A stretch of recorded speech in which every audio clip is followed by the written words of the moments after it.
Lecture du livre de la sagesse.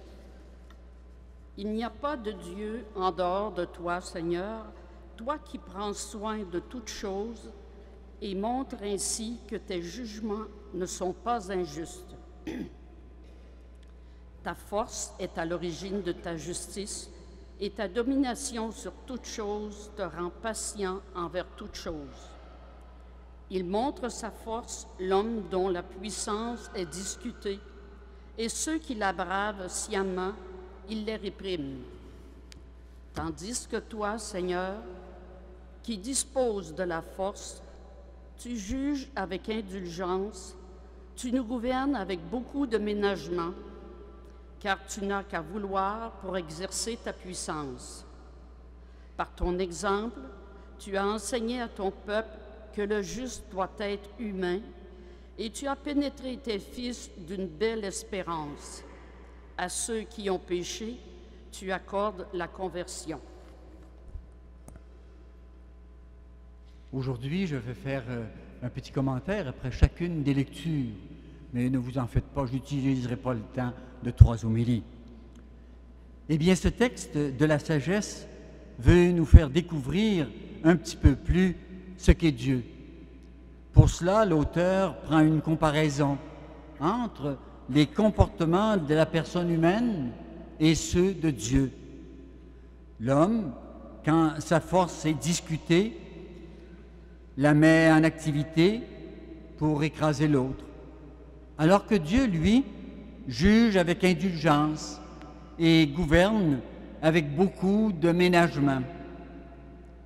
Toi aussi, comme humain, parfois tu enlèves l'humanité des autres, tu en fais des esclaves, alors que Dieu, lui, donne l'espérance et permet aux gens de se convertir afin qu'ils puissent atteindre la vraie liberté.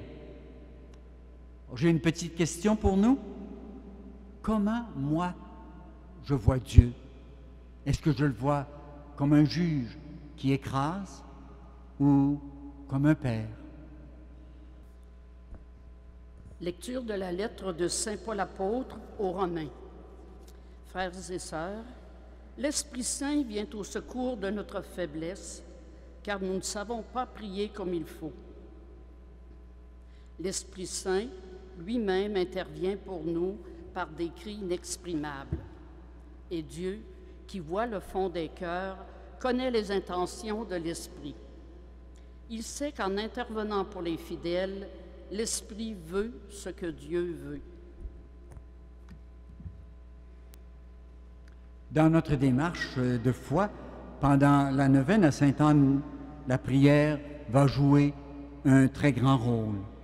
Mais encore, faut-il savoir comment prier.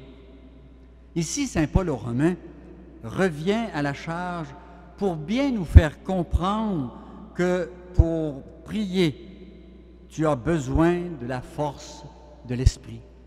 Ça nous dépasse, puisque c'est spirituel. Et parce que Dieu sait que par son Esprit, tu vas découvrir sa volonté. Ça veut dire, dans le fond, que si c'est pour ton bien, ce que tu demandes, Dieu va te l'accorder. La prière est en quelque sorte une façon d'être mis en contact avec le divin.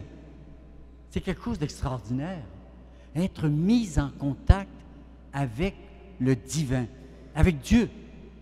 Souvent, nous pensons que nous prions seulement quand nous disons quelque chose, quand nous faisons une demande, alors qu'écouter ce que l'Esprit demande pour nous nous permet, dans le silence, de recevoir la paix de Dieu. Une autre petite question.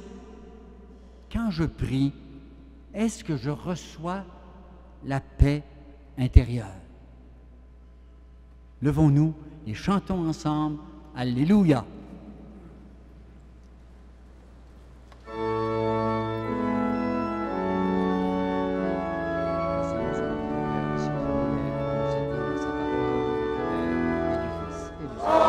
Alléluia, Alléluia.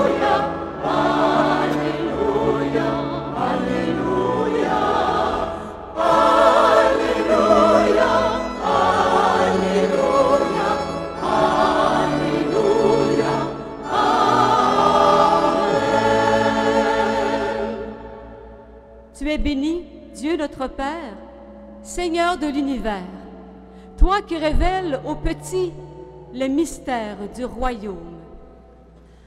Alléluia, Alléluia, Alléluia, Alléluia, Alléluia, Alléluia,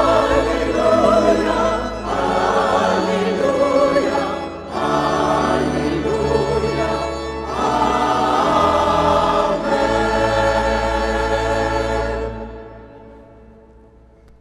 Le Seigneur soit avec vous. Et avec votre esprit.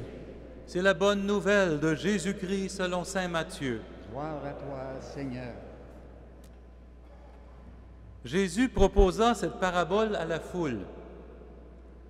Le royaume des cieux est comparable à un homme qui a semé du bon grain dans son champ. Or, pendant que les gens dormaient, son ennemi survint. Il sema de l'ivraie au milieu du blé et s'en alla. Quand la tige poussa et produisit l'épi, alors l'ivraie apparut aussi. Les serviteurs du maître vinrent lui dire, « Seigneur, n'est-ce pas du bon grain que tu as semé dans ton champ? D'où vient donc qu'il y a de l'ivraie? » Il leur dit, « C'est un ennemi qui a fait cela. » Les serviteurs lui disent, « Alors veux-tu que nous allions l'enlever? » Il répond, « Non, de peur qu'en enlevant l'ivraie, vous n'arrachiez le blé en même temps. Laissez-les pousser ensemble jusqu'à la moisson. Et au temps de la moisson, je dirai aux moissonneurs, enlevez d'abord l'ivraie, liez-la en botte pour la brûler. Quant au blé, rentrez-le dans mon grenier. » Acclamons cette parole de Dieu. Louange à toi, Seigneur Jésus.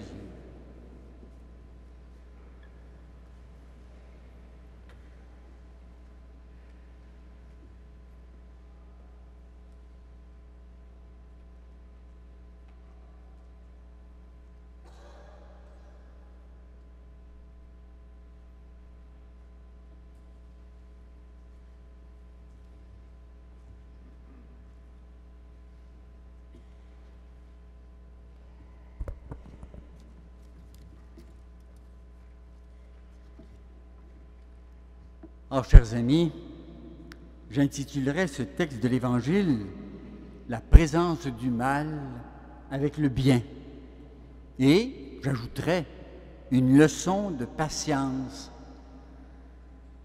à retirer de ce texte-là. Par des exemples, essayons tout simplement de comprendre un petit peu plus les raisons de nos impatiences. Je ne sais pas si ça vous arrive à vous autres d'être impatients, là, ou impatientes. Eh bien, moi, je peux vous dire que ça m'arrive. Eh bien, avez-vous remarqué que des jeunes qui se chamaillent et qui parlent de leur père ou de leur mère, leurs parents sont toujours meilleurs que les parents des autres, hein? Comme l'enfant se sent faible, il s'appuie justement sur la force de son père ou de sa mère. Et vous vous rappelez la petite expression « Ah, je vais le dire à mon père, hein, puis tu vas voir. Hein? » Eh bien, quand quelqu'un touche à un point faible en moi, alors je me sens attaqué et je me choque, justement pour montrer à l'autre que je ne suis pas faible. Et quand on a peur de perdre son autorité, qu'est-ce qu'on fait? On crie, on parle fort. Alors ça veut tout simplement dire, quand je suis choqué, il y a quelque chose de faible en moi qui a été remué, auquel on a touché tout simplement. C'est donc important de découvrir la faiblesse qui est en moi si je veux me rendre plus fort pour ne plus avoir tout simplement à me fâcher pour me défendre. Parce que je n'aurai pas besoin de défense, puisque je me sentirai tout simplement fort. Eh bien, face à cette connaissance de nous-mêmes, nous pouvons nous demander si nous avons des impatiences au plan spirituel. est-ce que nous les reconnaissons? Est-ce qu'on est capable de mettre un nom dessus pour dire, ouais, c'est bien ça, hein? Un jour, quelqu'un me fait une crise verbale parce qu'il ne pouvait pas faire visiter l'Église à un handicapé parce qu'il n'y avait pas de rampe adaptée à ces personnes. Et là, il met le paquet, hein? Il parle du pape, de l'Église, qu'il a envoyé promener, etc. Est-ce que c'est quelqu'un qui se sentait faible avec soit sa non-pratique religieuse ou avec les sorties, je dirais, du pape qui le dérangent? Probablement avec aussi la cause des handicapés qu'il défend. Pensez aux personnes qui sacrent ou qui blasphèment, je dirais vraiment, comme s'ils disaient à Dieu, hein, « Regarde comme tu ne fais pas peur. » Encore là, ma petite expression, hein, « Mon Père est plus fort que le tien. » Hein. D'autres nous disent, « Il n'y a plus de péché. » Alors, ils n'ont pas besoin de découvrir les leurs, parce qu'il n'y en a plus. Ils n'ont plus à se faire des problèmes non plus avec la confession, puisqu'ils n'en ont pas besoin. Mais allons voir un petit peu plus au fond, et vraiment, justement, si c'est totalement sincère. Parfois même, ça camoufle mes faiblesses en parlant de celles des autres. Hein. Vous savez, un petit peu les entendus dire, hein, « Oh, je ne veux pas parler mal de telle personne, hein, mais... hein, » Ou bien encore, c'est la politique du silence. Hein. Je fais ce qui me plaît en me disant que ça ne regarde pas les autres. Je ne veux pas discuter de l'avortement, de l'adultère, de la limitation artificielle des naissances, de la masturbation. Non, c'est naturel. Mais souvent, je ne sais pas pourquoi, je garde consciemment ma conscience dans l'ignorance. Et si jamais il y a quelqu'un qui vient m'en parler, ça me choque, ça me dérange. Et ça me dérange probablement plus que je n'oserais le dire. Eh bien, la parole de Dieu de ce jour vient répondre aux impatiences, je dirais, de notre temps. Jésus nous dit qu'il voit le mal mélangé au bien, qu'il connaît le bien et le mal présents dans les personnes et dans les institutions et même dans notre Église. Cependant, Dieu respecte les humains. Il voit que souvent nos tentations sont plus fortes que nos bonnes intentions et que nous avons besoin de temps pour trouver et choisir le bien qui est avec l'ivraie, qui est avec le mal. Pendant 9 jours, c'est ce temps-là que nous voulons nous donner pour devenir capables de témoigner de l'Esprit Saint en nous.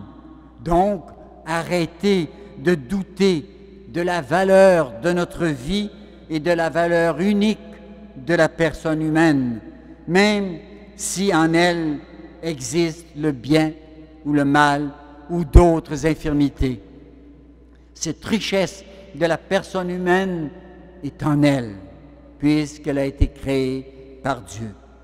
Peut-être que pour la majorité d'entre nous, la séparation entre le bien et le mal n'est pas faite encore, même si lors d'une conversion, nous avons fait des pas importants. Vivant avec une meilleure connaissance de nous-mêmes et essayant de faire le bien, nous vaincrons le mal et vivrons davantage dans la lumière. Et c'est Jésus qui va nous apporter cette lumière. Ceux qui sont en avant peuvent voir ici le poster qui est là, le Christ qui est sur la croix, qui est tout lumineux, plein de lumière. Et dans une main, il tient justement la lumière. et dans l'autre, il tient un instrument pour dire que nous devons continuer à construire, nous devons continuer justement à aller plus loin dans le développement de notre foi et de notre amour. Et ceci, pas tout seul, parce que si vous regardez sur le poster, à chaque coin, il y a toutes sortes de visages de personnes, de toutes les nationalités qui sont là pour dire, oui, c'est ensemble que nous allons porter, que nous allons témoigner de cette lumière et que nous allons construire davantage justement ce dont nous avons besoin pour être heureux, heureuses. Eh bien, chers amis, ce sont des petits pas dans l'acquisition de la patience envers nous-mêmes et envers les autres qui vont nous permettre d'être en continuelle démarche vers notre témoignage de chrétiens et de chrétiennes. Et ce témoignage-là, nous devons le faire individuellement, mais aussi en Église, comme nous le faisons ici ce soir dans cette basilique. Eh bien, encore une petite question. Suis-je capable de témoigner de mes faiblesses en recevant le sacrement du pardon? Témoigner de mes faiblesses en recevant le sacrement du pardon.